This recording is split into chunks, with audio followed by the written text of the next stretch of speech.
I feel like most animated movies being made nowadays are some form of, this one's for the blank kids. It's not that weird for like a 9-year-old kid to be into aliens. You will feel my wrath. Oh. Gordon? Hi, Dad. I'm a bargaining chip. No, say the other thing. Oh, help me, Father. Quiet, you.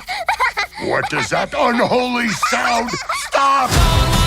Oh my goodness, an animated movie about a young lead who doesn't feel like they fit in anywhere, but they make friends and find their place as soon as they actually give making friends a proper go just once. Whoa, crazy! I cannot believe it. What a twist. Yeah, I gotta say, as much as it's not, it doesn't feel like it's directly stealing from any one source, but this does feel very much like it's just retreading some very tired ground. Disney and Pixar's attempts to mix modern stories with retro sci-fi stuff, it's been an abject failure. Like Strange World, Lightyear, they all feel like real lesser entries in all of these franchises. Elio makes sure to continue the general animated trend of diversifying leads by nationality but never by origin story. You want that traditional Pixar emotional gut punch? Fuck you, his parents are already dead, yes. And his military aunt is trying to look after him, but he doesn't want to be looked after. You see, Elio, like every Pixar leading character ever, has huge parental issues. He's going to spend literally the entire film after she gave up being in the astronaut program for him, trying to get kidnapped by aliens to get galaxies away from her, which to her must seem like just the biggest fuck you he could possibly throw. Anyway, it's fine. So, to try and get kidnapped by aliens and to make contact with them, he starts a fake handheld radio club so that he can steal handheld radios from people. And then he acts like the embittered put-upon victim when his gets broken as a result of this scam. That's really relatable for kids who actually get bullied. Yeah, okay, no, that's fine. And then he actually does get kidnapped by aliens in the Communiverse, which could be short for Community Universe or Communist Universe. So, yeah. And they want to have him as part of their collective because they believe he's the leader of Earth.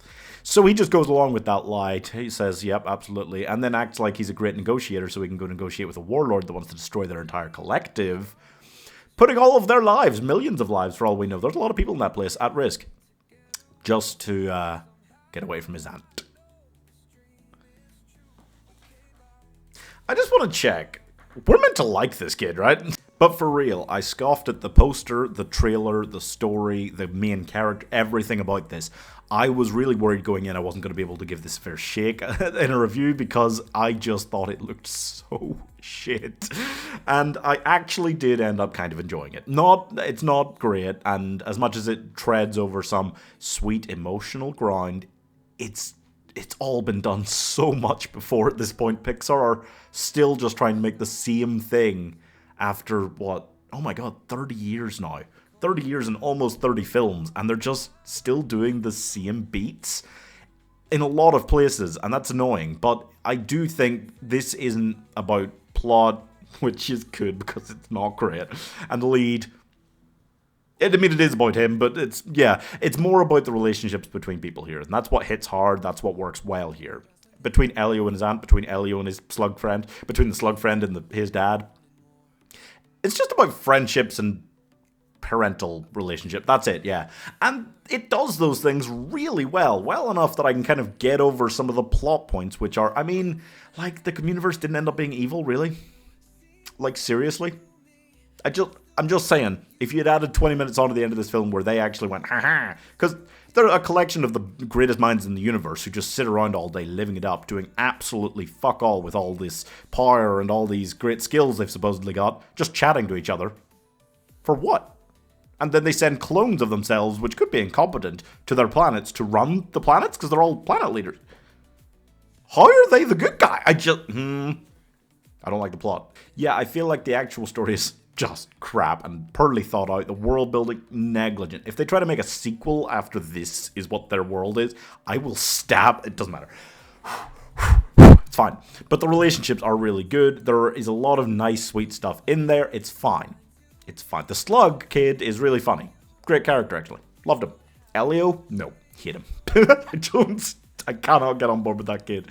He sucks. I am so tired of the trope. Not just in Pixar, like animated film, in coming-of-age films, where a young leading character has to be a piece of shit for 90% of the runtime for some reason. Why? Why? I blame Charles Dickens. Anyway, why does this kid's name... Why does this kid's name sound like something Freddie Mercury would scream 3 stars? You should probably subscribe, though. Yeah, just to watch me get worked up enough that I give myself the hiccups in more reviews. And you can get a channel membership to actually choose what films I watch sometimes. It's just drive me even crazier. Yeah, no.